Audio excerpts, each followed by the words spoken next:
Salam sejahtera saudara yang kekasih di dalam nama Tuhan Yesus Kristus. Senang selalu kalau kita bertemu. Dimensi iman Kristiani selalu berintegritas. Belajar menempatkan diri secara pas. Sekalipun sadar tidak terlalu mudah bagi tiap orang untuk belajar kebenaran. Karena saya pun sama.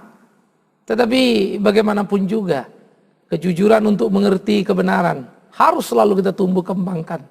Hidup yang terkoreksi memang menyakitkan, tapi itu menyelamatkan. Dan itu yang kita perlu bukan dalam hidup ini. Karena itu, mari kita lakoni hari-hari kita jalani hidup kita untuk kita boleh menyenangkan hati Tuhan kita. Saudara-saudara, kali ini kita akan membicarakan Musa di dalam perjalanannya dari sungai ke istana. Bagaimana bisa? Itu jadi perenungan kita. Mari, sebelum lanjut kita berdoa bersama. Kami bersyukur, kami berterima kasih ya Tuhan untuk berkat luar biasa yang Tuhan berikan dalam kehidupan kami. Dan kami berdoa supaya Tuhan terus menolong kami dalam hari-hari kami. Berjalan di jalan Tuhan, melakukan apa yang menjadi kehendak Tuhan.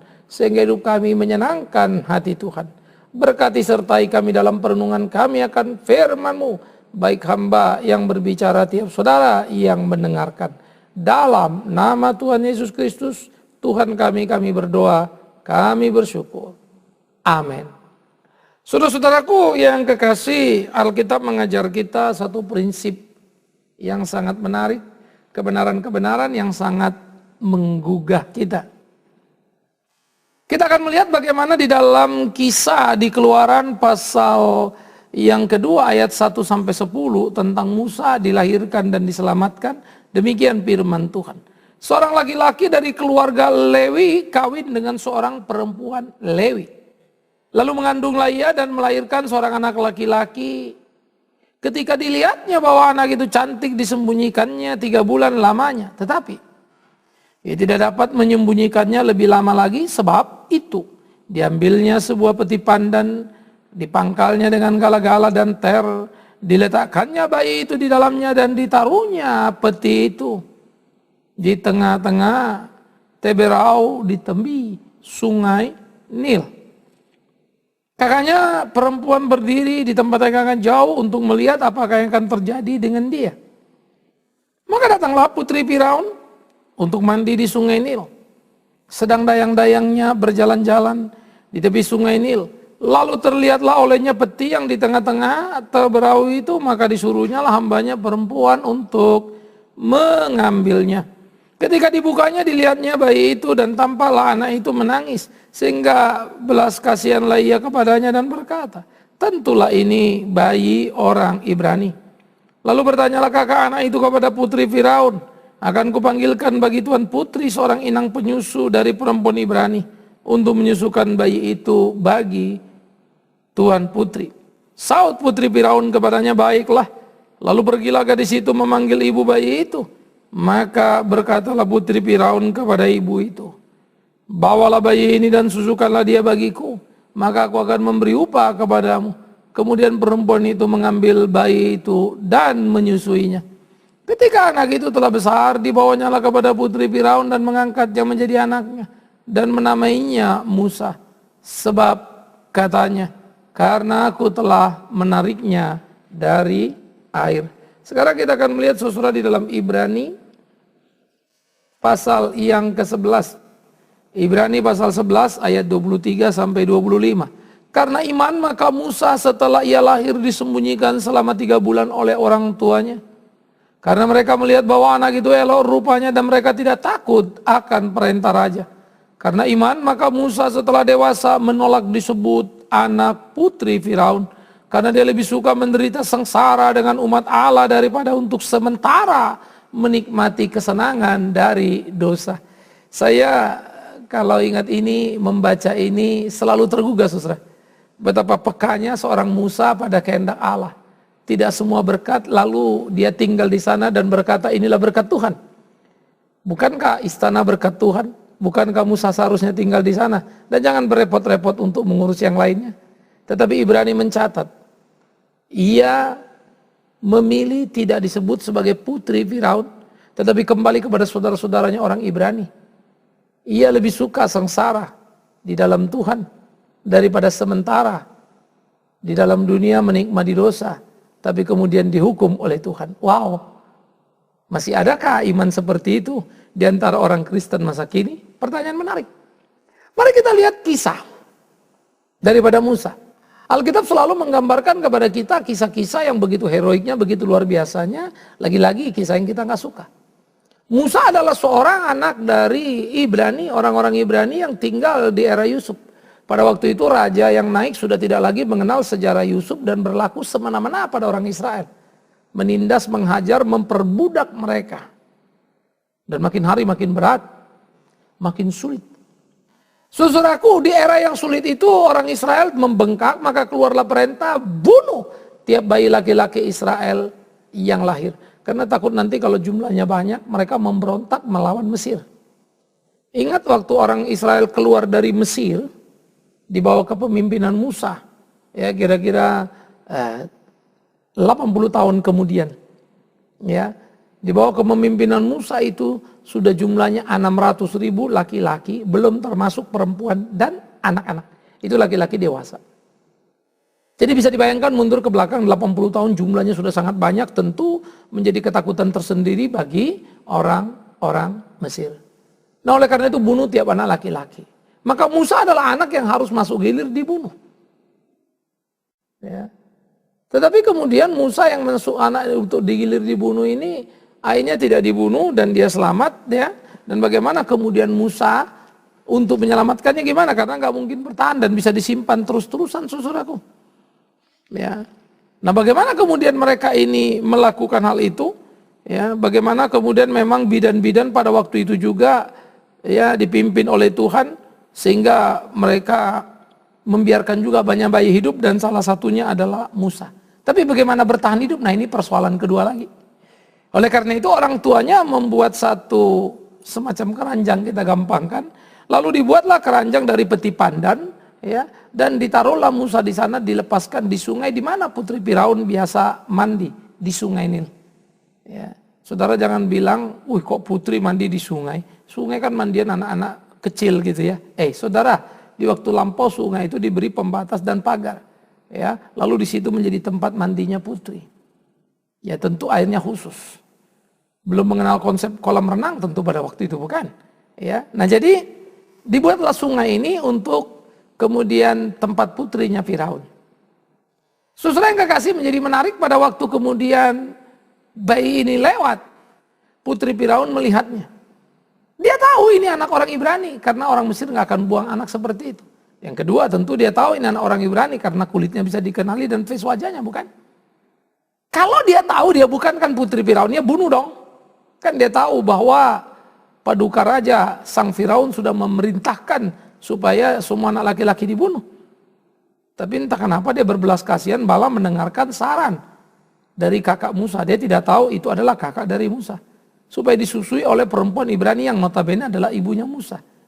Ini kayak cerita apa ya? Cerita dongeng gitu ya.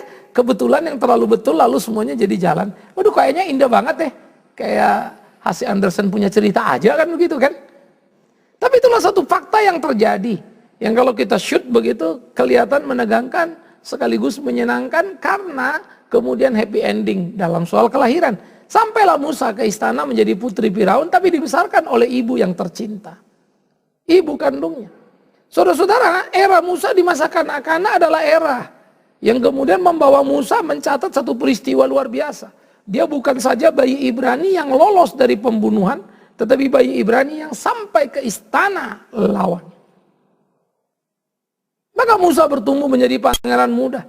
Tidak ada orang yang lebih pintar di antara orang Israel daripada Musa karena Musa pendidikannya paling tinggi. Dia putri Firaun. Tidak ada yang kemudian orang-orang lebih rapi, lebih ganteng, lebih sistematik daripada Musa. Karena segala apa yang ada ditimpakan kepadanya untuk membekali dirinya, bukan? Sehingga dia menjadi manusia yang paling mulia di antara orang Israel dan paling pintar, paling cerdas. Ini perlu diketahui, perlu disadari. Sehingga Tuhan melihat tiap orang dan memperhatikan tiap orang dan memakai tiap orang berdasarkan kapasitas yang Tuhan berikan padanya. Musa menjadi pemimpin bagi orang Israel itu pantas dan seharusnya. Karena memang dia yang paling unggul dan paling hebat dari antara orang Israel. Tidak ada yang lainnya. Nah jadi saudara yang kekasih, apa yang terjadi? Musa sekarang dari sungai sampai ke istana, dari maut sampai kepada hidup yang berkelanjutan, dari kemiskinan berpindah pada kekayaan yang melimpah. Putri Firaun. Dari tidak ada harapan justru menjadi harapan yang luar biasa dengan intelektualnya yang tinggi. Oleh karena itu kenikmatan hidup, fasilitas, segala sesuatu yang ada pada Musa. Hebat loh. Hebat. Hebat apanya? Hebat kayanya? Hebat luar biasa? Enggak. Hebat Musa tidak terikat. Sehingga Musa tidak pernah merasa dia Mesir. Musa tetap merasa dia Ibrani, saudaraku yang kekasih. Maka tapi dalam tahap awal kehidupan Musa, malapetaka yang berubah menjadi kegembiraan yang luar biasa. Glamornya istana tak membuat dia lupa diri dan selalu ingat hakikat sejatinya bahwa dia adalah orang Ibrani. Yang diperbudak di sana, di luar sana adalah saudara-saudara sendiri. Betapa luar biasanya Musa. Kepekaan batin yang langka hidup pada dirinya. Orang kalau sudah kaya dari miskin, pasti lupa diri. Sudah punya semuanya, pasti kemudian hanya cinta diri. Tetapi Musa tidak. Mencengangkan. Sekaligus mengagumkan. Bagaimana mungkin Musa bisa melakoni itu. Tapi itulah yang dilakukan oleh Musa. Oleh karena itu apa yang dikerjakan Musa menjadi kekaguman bagi kita. Bagaimana kemudian Musa menjalani hari-harinya. Dan Ibrani mencatat bagaimana dia memilih untuk menjadi orang Ibrani daripada putri Firaun. Dia tidak mau terikat dalam kehidupan wangsa Firaun. Karena memang itu bukan kehendak Tuhan. Sekalipun kekayaan luar biasa, dia tidak mau terjerat di sana. Dia tidak terikat dengan kekayaan yang ada di tangannya, bukan cuma di depan mata.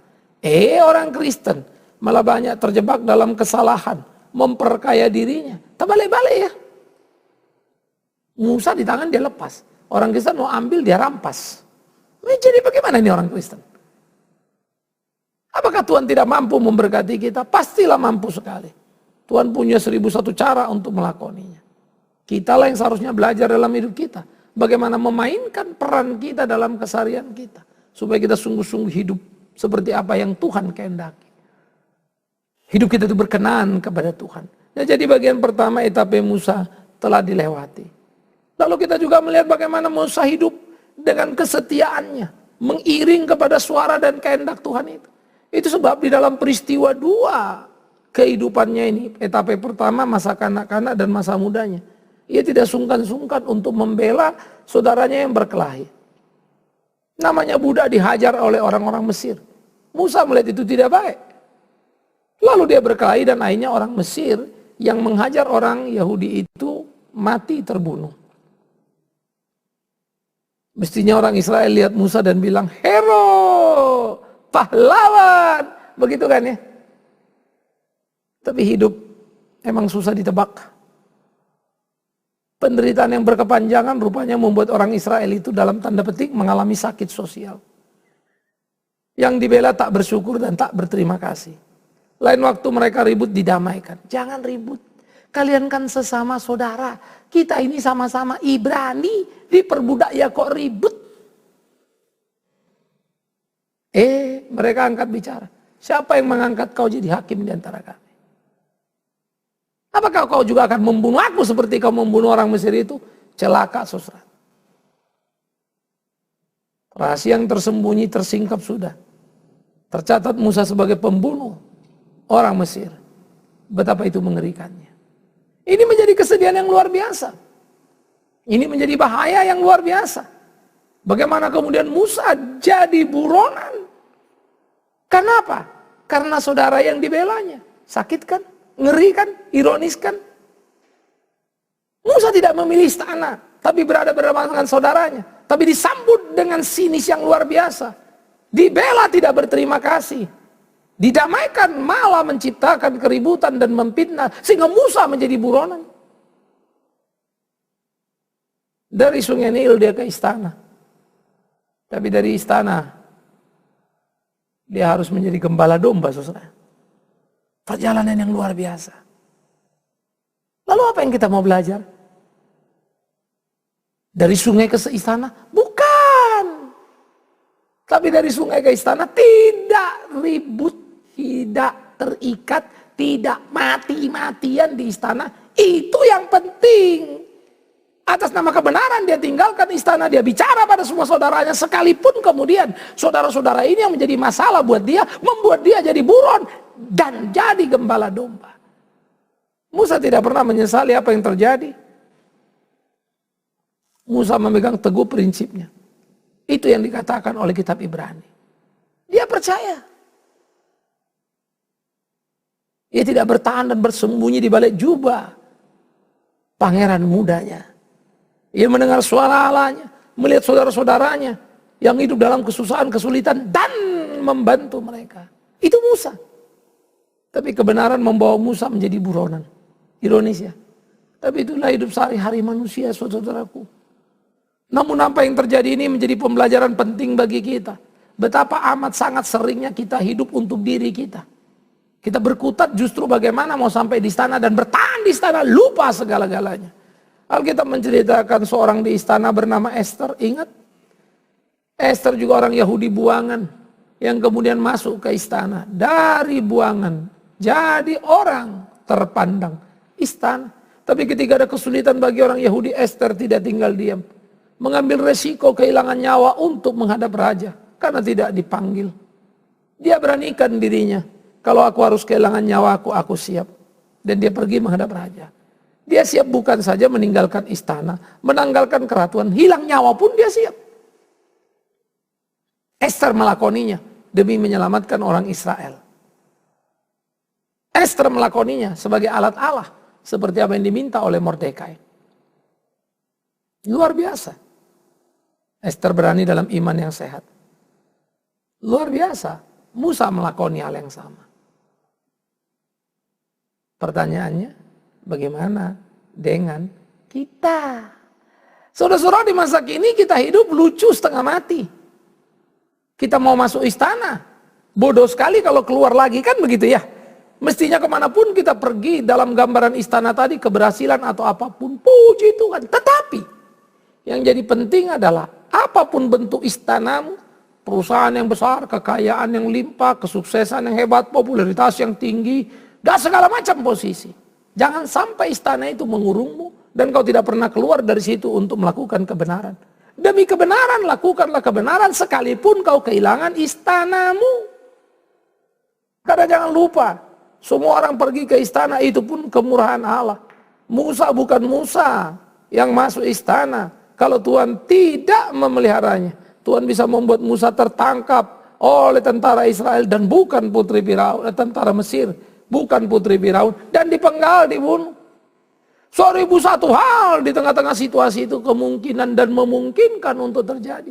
Tapi Tuhan menjaga. Ingat itu hidup kita. Karena itu bukan kebenaran yang menjadi bukan istana jadi penting kebenaran.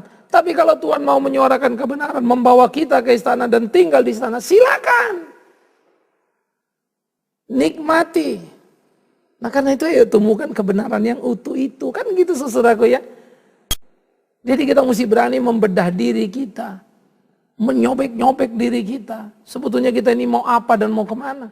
Dalam perjalanan kita itu. Sehingga dengan demikian kita tahu hidup kita adalah hidup yang berkenan kepada Tuhan. Saudara-saudara yang dikasihi oleh Tuhan Yesus Kristus. Keberimanan inilah yang harus kita tumbuh kembangkan dalam hidup kita. Tapi lihat perjalanan Musa.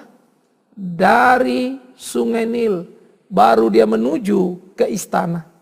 Ingat perjalanan Musa, ia nggak mencela-mencela gedebuk, prak sampai di istana. Namun, menjadi amat sangat penting untuk kita ingat, dia tidak pernah terjebak kenikmatan istana. Dia tidak menjadi besar kepala karena kenikmatan istana. Dijalaninya hari-harinya, dimenangkannya kompetisinya. Bagaimana dia melakoninya? Bagaimana dia memenangkan gairah dirinya sehingga tidak ditaklukkannya pada apa yang menjadi maunya, tapi apa yang Tuhan mau di sana. Saya pikir ini menjadi perlu untuk kita pikirkan bersama. Bagaimana kita menjalani hari-hari kita, pergumulan kita, kehidupan kita, sehingga hidup kita menjadi hidup yang menyenangkan hati Tuhan. Saudara-saudaraku yang dikasihi oleh Tuhan Yesus Kristus, Saya pikir inilah yang patut kita pikirkan. Inilah yang patut kita lakoni dalam hidup kita. Sehingga hidup kita menjadi hidup yang menyenangkan hati Tuhan. Jadi ini harus kita gumuli terus. Berkelahi dengan zaman kita. Sehingga kita memenangkan pertempuran kita. Dan kita boleh mengisi hari-hari kita dengan cara yang bertanggung jawab. Tidakkah sudah seharusnya kita memikirkan itu di kehidupan kita? Tidakkah seharusnya kita melakoni itu dalam hari-hari kita? Sehingga hidup kita sungguh-sungguh jadi hidup yang berkenan kepada Tuhan. Camkanlah itu, pikirkanlah itu, renungkanlah itu, lakonilah itu dalam hidupmu. Sehingga hidup kita menjadi hidup yang sungguh. Dari sungai ke istana, Tuhan bisa membuatnya. Mati hidup pun Tuhan bisa melakukannya. Tapi ingat, itu hanyalah sebuah fenomena kalau tidak ada kebenaran yang prinsipil tinggal bersama kita dan kita hidup di dalamnya. Buat apa? Kalau kemudian mujizat atau apapun namanya menjadi sekedar fenomena. Orang yang tadi mati sekarang hidup tapi tetap mencuri. Mendingan dia mati dan ada hidup-hidup lagi supaya dia jangan mencuri, kan begitu toh. Jadi jangan kagum dengan matinya hidup lagi. Tapi sesudah hidup dia ngapain? Itu loh persoalan kita. Apa yang dia lakukan? Itu loh pikiran kita. Orang ini tadi sakit sekarang sembuh. Puji Tuhan. Tapi tidak berhenti, apa yang dia lakukan sesudah dia sembuh? Kalau kau ceritakan dia sakit dan sembuh. Banyak orang yang sakit dan sembuh. Tapi tidak kau lihat hidupnya dalam sembuhnya. Justru melakukan banyak malapetaka. Kalau kau ceritakan orang miskin jadi kaya. Banyak orang yang miskin jadi kaya. Tapi kalau cuma itu kau ceritakan. Apa gunanya dia miskin jadi kaya. Tetapi kemudian besar kepala dan rajin berbuat dosa. Kan begitu.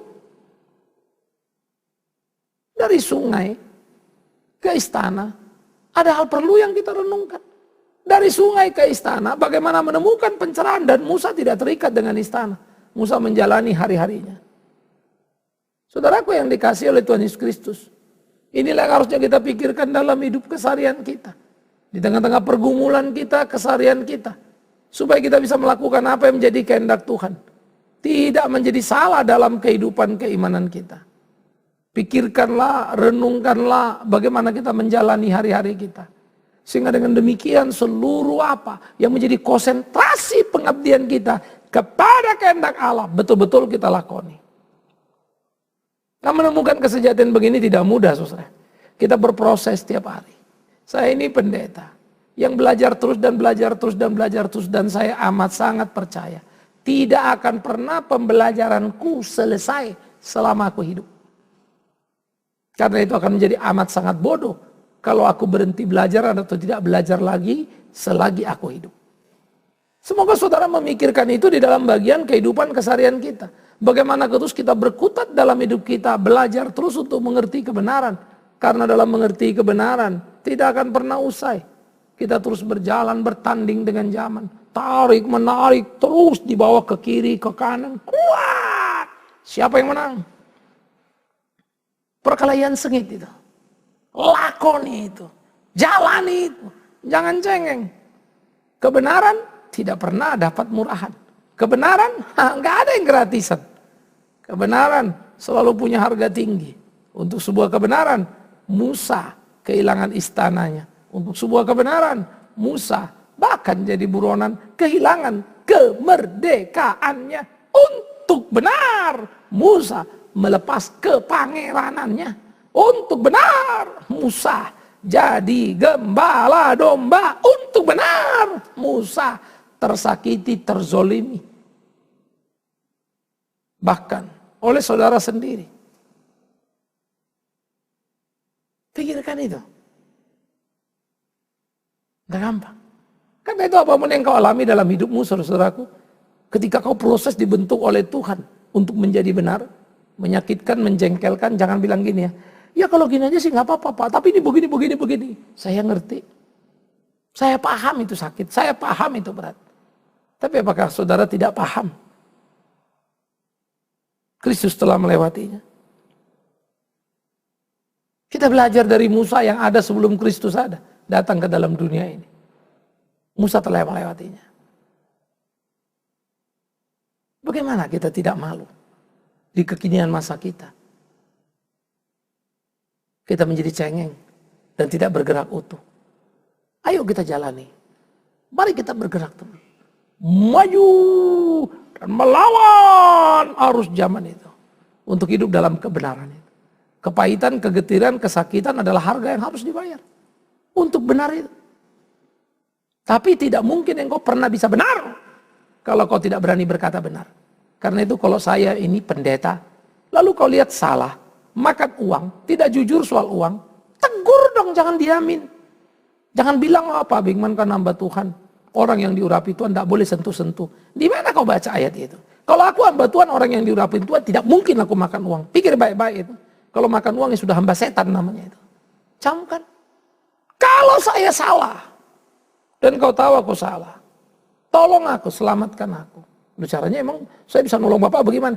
Beritahu kesalahanku. Dengan itu kau menolongku. Itu penting. Ini hidup kita. Itu sebab dalam keluarga ya, kalau papa salah, istri ingatkan, anak ingatkan, menyenangkan. Istri salah sebaliknya, anak salah sebaliknya, orang tua ingatkan. Itu kan kebenaran mau ditegakkan. Orang-orang yang dekat kita ini kan jujur semua. Tapi kalau sudah diam terbaku apa saja, yang penting dapat suplai uang, kebenaran nggak benar ya bodoh amat. Nah kita menjerumuskan diri, kan itu yang salah. Ayo kita bangun kebenaran dengan mencintainya. Tetapi hidup benar di dalamnya, jangan cuma jadi teori saja. Kalau kebenaran cuma teori itu akan jadi malapetaka, tidak akan pernah memberi impact apa-apa. Dan itu masalah yang serius. Jadi pikirkanlah kebenaran, lakonilah dengan sungguh, dengan benar, supaya hidup kita menjadi benar dan menyenangkan hati sang benar itu. Ingat, pendeta pasti akan hidup benar dan berbuat benar. Kalau salah, dia korupsi, makan uang, gaya hidupnya gak karu-karuan, terlalu glamor, tegurlah. Karena dia sudah bukan hamba Tuhan ketika melakukan itu. Kalau dia kembali, dia sudah kembali ke jalan yang semestinya. Jangan bilang biar Tuhan yang menghukumnya. Memang Tuhan akan menghukum dia, kau tidak berhak menghukumnya. Tapi kau berkewajiban, aku berkewajiban, kita berkewajiban. Saling menasihati, saling menegur satu dengan lainnya. Atau kita akan melawan perintah Tuhan. Saya nggak tahu mana lebih penting bagimu. Banyak orang ditakut-takuti dengan ayat-ayat seperti itu. Saya pendeta. Saya pikir saya tidak akan pernah mau pakai itu. Menakuti orang untuk menegur saya adalah kebodohan dan kerugian saya. Makin banyak orang memperhatikan saya dengan sungguh-sungguh dalam kasih yang murni, mengingatkan saya ada yang salah. Puji Tuhan. Itu menolong dan menyelamatkan. Membuat kita sama-sama hidup dalam kebenaran dan bergairah dalam kebenaran. Selamat memulai perjalanan hidupmu dari sungai ke istana dalam terjemahan masing-masing konteks saudara. Tuhan memberkati, Tuhan menyertai. Tapi jangan pernah takut meninggalkan istana demi kebenaran yang sesungguhnya. Amin. Kita berdoa. Kami bersyukur, kami berterima kasih untuk firman hidup. Biar Tuhan menolong memimpin kami dalam hidup. Menjalani hari-hari untuk hidup dalam kebenaran yang utuh. Demi hormat nama Yesus Kristus Tuhan kami.